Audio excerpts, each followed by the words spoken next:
It's 10 p.m. in Banjul, and from our studios on the MDI Road in Kanifing, this is GRTS News in the headlines. The Vice President Dr. Badara Diouf continues on his familiarization tour to institutions under his purview.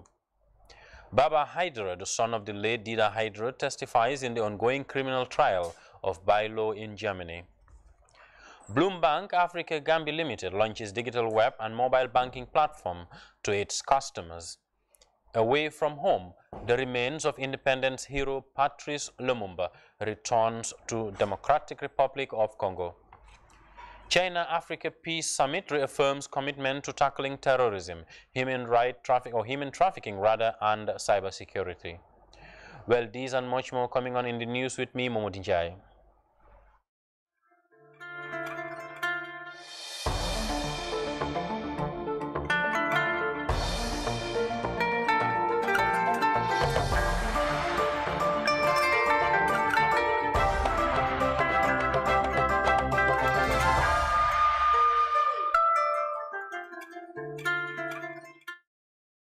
The Vice President of the Republic of the Gambia continues on his familiarization tour to institutions under his purview. Dr. Aliu Badara Diouf on Wednesday visited the offices of the National Disaster Management Agency and the Food Safety and Quality Authority. He renewed his office's commitment in mobilizing funds to support the institutions in realizing their set goals. Fatou Janembai reports. Of the Vice President's tour of institutions under his purview, and the aim is to gather first-hand information on the state of their affairs in the fulfillment of their mandates. The first port of call was the National Disaster Management Agency. Here, Vice President Diouf's engagement with the management revealed that the agency is working hard to fulfill its mandate of preventing and responding to disasters. But lack of an office space, limited equipment and resources remain the obvious challenges. M&E component should inform your policy and programs in terms of both, the head-on addressing, tackling disasters, but also the preventive aspect of post-disaster, what do we do? Pre-disaster, what do we do? And during disaster, what do we do? These three phases, your policies and programs should address them. Then in that place, you make an impact, in terms of that issue. On how to help move the institution forward to better serve the citizenry, Vice President Diouf advised the National Disaster Management Agency to be more preventive in tackling disasters. The headlines are one, in terms of NDMA, they should be more preventive than curative in terms of addressing these things, because it's been over a period of few years. They know the disaster-prone areas and the period times when these things occur. So it is important that they put in, strategies that would prevent it, rather than allow it to occur and always keep repeating the same panacea to those kinds of challenges. Boubacar Fofana is the program officer at the National Disaster Management Agency. Activities from partners funding, but as far as the government is concerned, we do not have funds from them to be able to implement disaster risk reduction activities. So we need at least warehouses. Inadequate operational people, I don't need to buttress on that. I have said this, so we will want to have people for operation. From the National Disaster Management Agency, the Food Safety and Quality Authority's office was the next stop. It is the national regulatory body tasked with the responsibility of ensuring that the food consumed in the country is safe and of good quality for the well-being of Gambians and those resident in the country. Among the challenges of the authorities, the lack of a policy document to do their work, lack of collaboration with public health officers at the Ministry of Health, and the lack of an office space was also highlighted by the officials. Long and short of it is, it boils down to resources, because they need the resources to get the right personnel. They need the resources to be able to implement their programs. They need the resources to be able to get the right equipment that would minister to the effective and efficient implementation of their mandate. So it comes down to resources. And we have suggested that they have bankable documents, well costed, well signposted, realistic, implementable, affordable, measurable. And with that, we will go along with them in terms of marketing those documents to be able to find the resources, both in cash and in kind, that would help them execute their mandate relative to their terms of office. The Vice President's familiarization tour to institutions under his office continues. Reporting for GRTS News, I am Fatu Janimbai. One of the plaintiffs in the trial of ex-President Jammeh's hit squad testifies in court in Germany. Baba Hydra, the son of the late Dida Hydra, who was allegedly murdered by the junglers, testified on Tuesday at the trial involving the accused person by law at the Celle Regional Supreme Court in Germany. Alajimbai reports from Germany. The trial of a former member of the junglers continues in Celle, Germany, as more witnesses testify. The latest witness to appear in court is Baba Hydra, son of the murdered journalist Dida Hydra. In a lengthy and cross-cutting testimony, Baba discussed the history and content of the Point newspaper where his father worked, as well as his dedication to press freedom, democracy, and good governance. Baba explained that his late father had two columns in the newspaper called Good Morning, Mr. President, and The Bite, where he wrote on issues of national concern and socio-economic development. This, according to Baba, never went down well with the former president, as he received several threats from the corridors of power. The witness also discussed the killing of his father, his family's reaction to the news of the murder, and the subsequent difficulties endured by his family, including financial and educational challenges. He also detailed the psychological trauma as well as security threats faced by the family after the killing of his father, saying the only sources of income were RSF and AFP. He disclosed that no formal or impartial investigation was launched on the assassination of his father by government. However, the International Journalist Network, Reporters Without Borders, were carrying out some investigations and putting pressure on government to investigate the matter. This subsequently led to what he described as a misleading, baseless, and partial report released by government bent on tarnishing Dida's reputation. The witness also discussed his understanding of the patrol team, the assassination of his dad, Dauda Nyasi, and the attack on Usman Silla. He, however, stressed that he never wanted to discuss the issue with anyone since the murder of his father because it disturbs him, and that everything he knows about the work of the junglers and the murder of his dad came during his time with Gambia's Victims Center. The presiding judges also asked clarification on whether Aida Jang and Aissatou Jang refer to the same person who was in the car during Dida's assassination, and the witness said he knows only Aida Jang and not Aissatou. The plaintiff's lawyer, Dr. Patrick Croker, asked about the issue of the junglers who returned from Equatorial Guinea, and the witness explained that they were arrested, charged in court, and later discharged. The witness also explained the threats faced by Pap Sen at the Point as government wanted to shut the paper. The witness urged the government of the Gambia to ensure the implementation of the TRRC recommendations, saying accepting them alone is far from enough. He, however, reiterated his commitment to fight for justice for his late father, as well as other victims of ex-President Jammeh and his hit squad. He called for the swift prosecution of perpetrators, saying justice delayed is justice denied. Law is accused of crimes against humanity, murder, and attempted murder, including helping to stop Hydra's car and driving one of the killers in his own vehicle.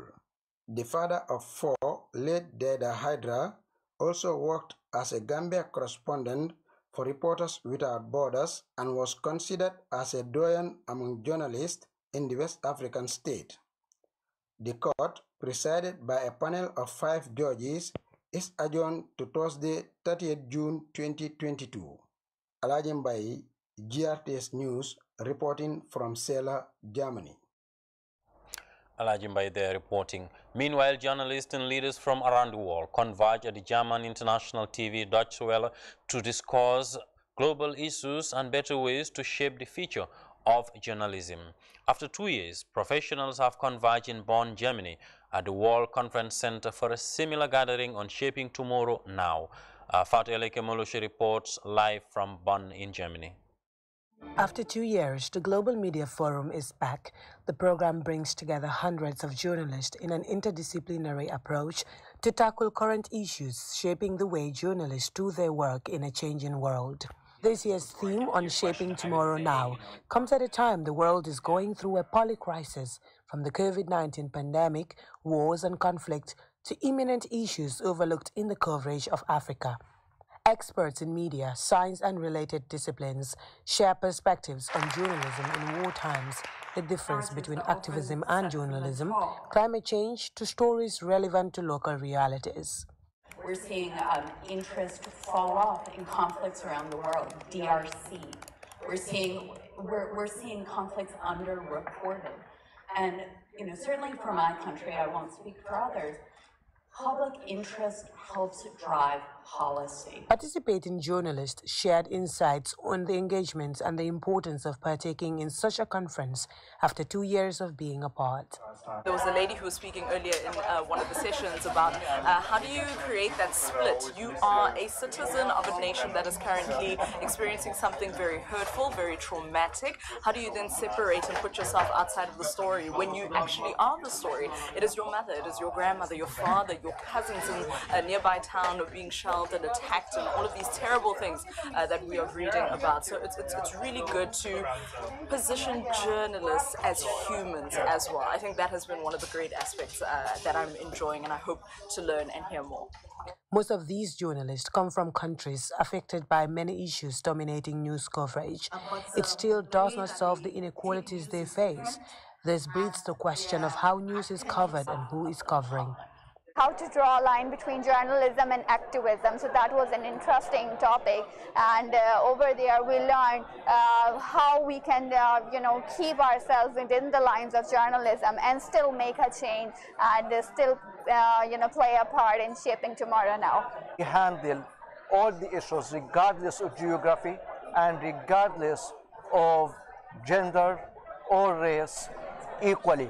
There is no difference between the people who suffer in Africa, the people who suffer in Palestine, and the people who suffer in Ukraine, because in the end, humanity must unite us all for justice against oppression. However, there are key takeaways that resonate with those at the front lines. One thing that speakers addressed is for editors to check on the well-being of their reporters, that despite the efforts of journalists to bring forth stories that matter, even when that means risking their lives and comfort, they are first humans with emotions and families. Well, one key takeaway from the Global Media Forum is that journalists are key in cementing the fabric of society. One thing, however, that cannot be negotiable is telling the fact, because the truth must be told at all times in the interests of the public. Reporting from Bonn, Germany, Fatou Eleke Moloshe. His Excellency, the President of the Republic, Mr. Adama Barrow, in his drive to reclaim Banjul City to its former glory, has invested millions of dollars to rehabilitate roads, sewage and drainage system. The rehabilitation project has greatly reduced flooding and facelift Banjul in terms of access and cleanliness.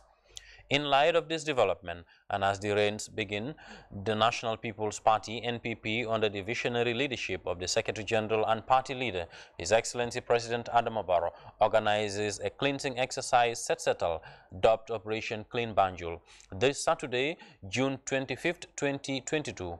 Accordingly, all NPP party executive members, militants, supporters and sympathizers are hereby urged to come out in their thousands and join His Excellency the President in this worthwhile venture of Operation Clean Banjul. The event will start at 10 a.m. from the Albert Market to Ports, Hagan Street, Halfdye, Quadrangle, Arch 22 through Allen Streets and other places. All are encouraged to dress in NPP regalia, t-shirts for the event. 8 in police net for using waste tires to smoke a local spice meat called cow kanda. The accused persons were arrested in an early morning raid last Tuesday while on the act at a deserted place behind the slaughterhouse in Abuko. The operation was jointly conducted by officials of the Food Safety and Quality Authority and the police, who were acting on a tip-off from a concerned customer. They were later taken to a nearby police post for further action. Earlier on, we had the director of FSQA, Momoduba, on the issue. Let's take a listen. It was information that we received regarding the use of tires, that is burnt waste tires, actually, that were used to prepare or burn or smoke the hides of cattle, which we commonly call cow kanda. And when we received the information, so we wanted to find them on the act, and we were cautious, and you need to catch them red-handed. Eventually, yes, exactly. We wanted to catch them with the physical evidence. Exactly. And we ended up doing just that, because we waited until the time that they were doing it, and then we mounted the operation supported by the Gambia Police Force, and we found them on the act, and they were arrested, comprehended, and they are in custody, and we'll prosecute them accordingly. Good. Now, how dangerous is the use of tires in smoking food meant for consumption? Well, there are two ways to it. One is the user. Actually, those that are doing it, is very hazardous to them, because it causes pulmonary malfunction, which is the malfunction of the lungs. Also, it has got a lot of PAH, which is polyacrylic aromatic hydrocarbons. These are organic chemicals that are actually toxic to the human being, and also benzothiazoles, which in the form of benzopyrenes, which can be carcinogenic and can cause cancer to people that are either using or inhaling the smoke or ingesting these chemicals from the hides themselves. Good. Now, following reports of food vendors using harmful substances to preserve their commodity, what is FSQA doing to ensure that these harmful practices is stopped and people eat healthy and quality foods? I think we need a lot of sensitization, a lot of awareness creation, because we know that this is usually a common practice in Nigeria. And for even if you look at the people that were involved, most of them were non-Gambians. There are only 2 Gambians. The rest were non-Gambians. And as a result, they can bring those malpractices into the country, assuming that it's an accepted practice. But I don't think it is in line. I know that it is not in line with our standards of food safety. So therefore, it violates our act, and we should act accordingly. But then there is a lot of sensitization, and of course, I think punitive action can also deter people using it. But also the consumers need to be also informed accordingly with science, and that is hard science, and that is not something that is fictitious, but based on evidence, which is scientific evidence. Good. Now, we've seen different reports coming up. We've seen the issue of the smoked fish, and now we hearing about the cow kanda. Is it a cause for concern for your unit, especially for people who use these things on a daily basis also? Well, actually, it's a cause of concern, because the risk factors that are involved, like I said, we need to get to the bottom of this scientifically with hard evidence, to be able to really do the appropriate risk communication to the consumers and to the public. Exactly. Now, how far is the report of Sniper since FSQA start investigation on its use in preserving smoked fish and other related foods?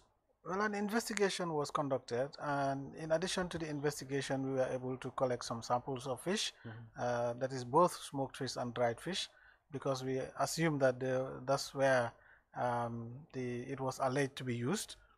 And we are not only testing whether it is present in it, but we are also testing the levels, which is a quantitative analysis to look at the levels, because certain levels can be so toxic, and then the lesser the levels, the less toxic it is. So as a result, we are awaiting the results from Dakar anytime. So once they are available, we will do a joint communique, because we had a multi-sectoral stakeholder approach in this. We were working with the NEA, the Public Health, Fisheries, and the Codex Committee. Good. And NANA. Okay. Now, what call do you have for the public to ensure that concerted effort is made to report anyone using harmful substances on food products in general? Over the past 2 years, we have moved significantly from just inspection-based, but we are also receiving complaints management-based, whereby we created a toll-free line, anytime, 24/7, anywhere, any network, you can call us, and we can receive your complaints, and you can give us information, and we can act faster. Exactly. In addition to that, we have also decentralized. We are really moving into the country, because our mandate covers the entire country. Exactly. So we have really moved outside, and we are establishing offices. Just this year, we have established successfully 2 offices in the first 6 months, and we are also intending to extend these offices and our presence in the upcountry. Good. Well, earlier on there with the Director General of the Food Safety and Quality Authority, Mr. Momoduba. Moving on. Bloombank Africa Gambia Limited launches a digital web and mobile banking platform to its customers. The launch, held earlier today at the bank's head office along Keraba Avenue, is meant to ease access to financial services to its clients. Ibrahim Jallo reports. Bloombank Africa Gambia Limited goes digital. The bank introduces a digital web and mobile banking services to make life easier for customers. The Managing Director Alfred Amoa and Gabriel Edgal, a board member of the bank, said the move is meant to improve access to finance and other banking services for customers anywhere within and outside the Gambia. Bloom Digital Banking is designed to empower customers to manage their finances at their own time, giving them the option to take their bank with them wherever and whenever, on their phones, tablets, or computers. The Bloom Digital Banking has something for everyone. The SME looking to receive cashless payments or set up automatic payments to suppliers. The corporate institution looking to transfer funds with just a click of a button. The student looking to send phone credits to that special someone. The customer looking to buy cash power in the middle of the night. Or those looking to send a token of love to relatives in the provinces, and so much more. For us, one of the critical things is that we want to democratize banking. We want banking to reach every single nook and cranny of the country.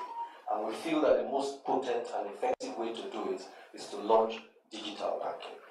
You will be surprised. Everyone, the telephone density in the Gambia has increased significantly. So everyone has access to the phone. If you have access to the phone, it means you have access to banking services. So you will not be denied of banking services. Whatever we have to do to even provide the knowledge for those who are in those locations, we will do it. The second Deputy Governor of the Central Bank of the Gambia, Dr. Paul Mendy, applauded the management of Bloombank for introducing the platform, saying it is in line with the objectives of the Central Bank in promoting inclusive financial services and digital economy. More so in the delivery of inclusive finance to all sectors of society. Evidence has shown that the pandemic resulted in long queues outside banking institutions as customers were subjected to long waiting times to be served. The ongoing digitalization, therefore, is for the delivery of channels that will transform banking and hopefully eliminate such queues. The Central Bank of the Gambia has adopted a digitalization agenda as part of its contribution to the broader economic transformation agenda of this country. With this digital platform, customers can check their account balance, buy airtime, and pay utility bills without going to the bank. Ibrahim Jallo, GRTS News. Global Properties on Thursday unveiled its 11-story building complex in Kotu. The complex, worth over $2 million, will be ready for operation in December 2022.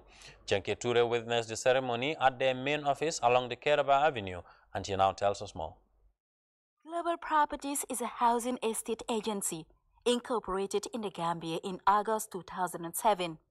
15 years on, the agency owned its own complex, an 11-story building, which will serve as the agency's head office in Kotu. This message was unveiled by officials of the agency. Officials of Global Properties Housing Agency have described this ceremony as a gigantic milestone achievement. Saul Fraser, the founder and CEO of the company, cited the significance of this achievement, noting that having their own complex will further give a positive marketing advantage to the business and its growing customers. This will be the tallest building in the history of Gambia so far.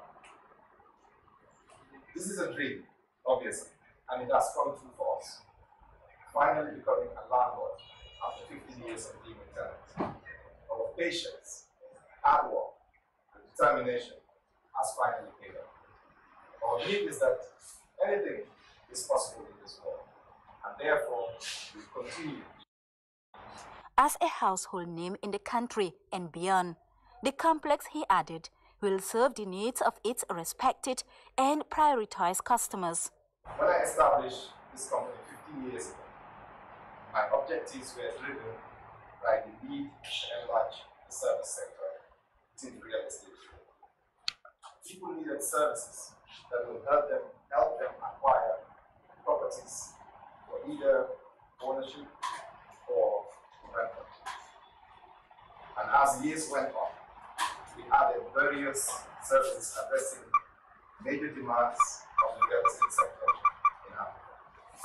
For all these while, we remained under the condition of renting our own premises. But as a top company in the sector, having our own commercial development was important to ensure we strategically position ourselves in the market. The ceremony was graced by officials of the agency, including senior staff such as Nyilan Faye, who works as a business development and public relations manager of the agency. Let's start off with the highlights of Greenville. It's our newest baby, and we're super excited about it. The first NEA certified project in the Gambia in compliance with the green environment and being able to plant trees. We partnered up with the ST Foundation, where we're planting more than 1,000 trees, starting with officially on Saturday, where we're planting trees with the entire team at the Greenville site.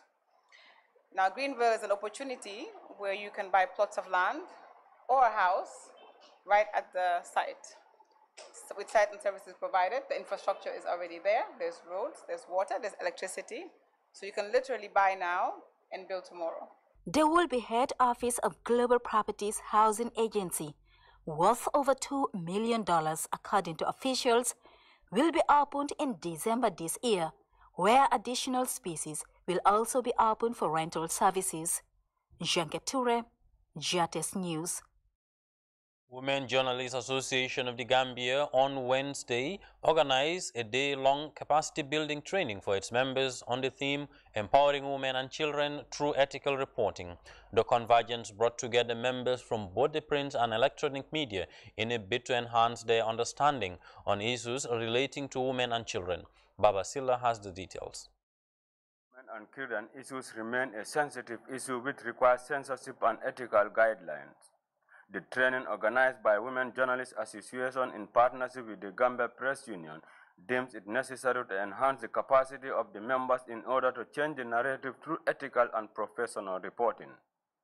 As educated, the Vice President of the Gambia Press Union gave a sounding remark emphasizing the importance of ethical reporting on issues relating to women and children. We look at women in policy-making processes.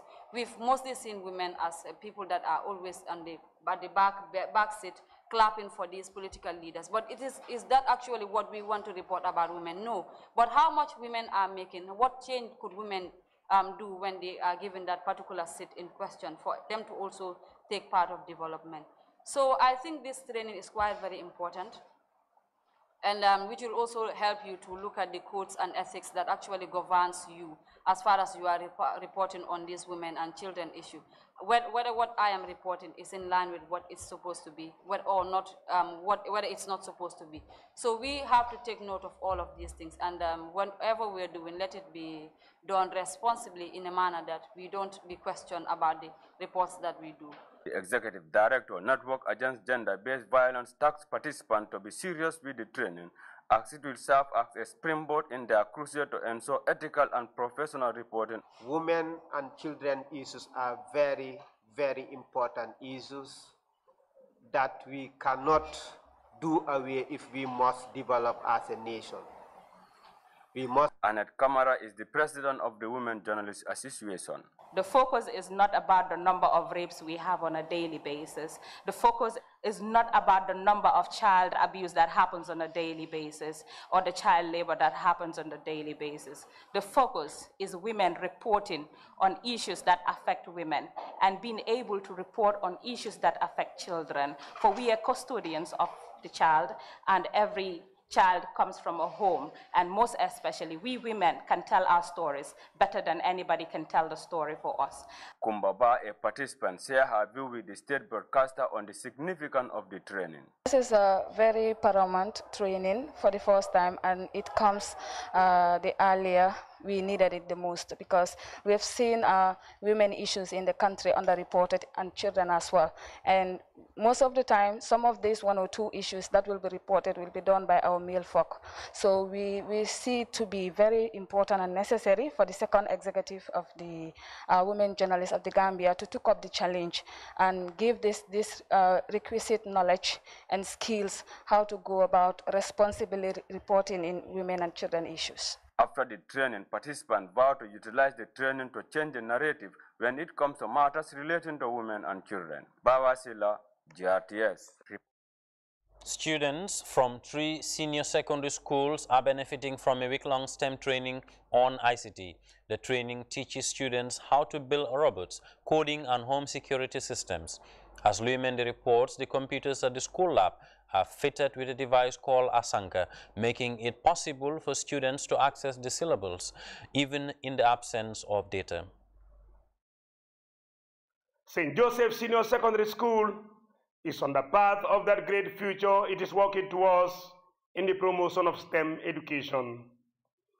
The school has commissioned a state-of-the-art IT lab last year, and robotic experts from Ghana and now in the country to offer training for teachers and students of the school, plus dozens others from 3 senior secondary schools. Joshua Opoku is the lead trainer. So they are small robots that use colors to help direct them. So if you look at our main road, we have speed limits, we have intersections, we have roundabouts, we have traffic lights.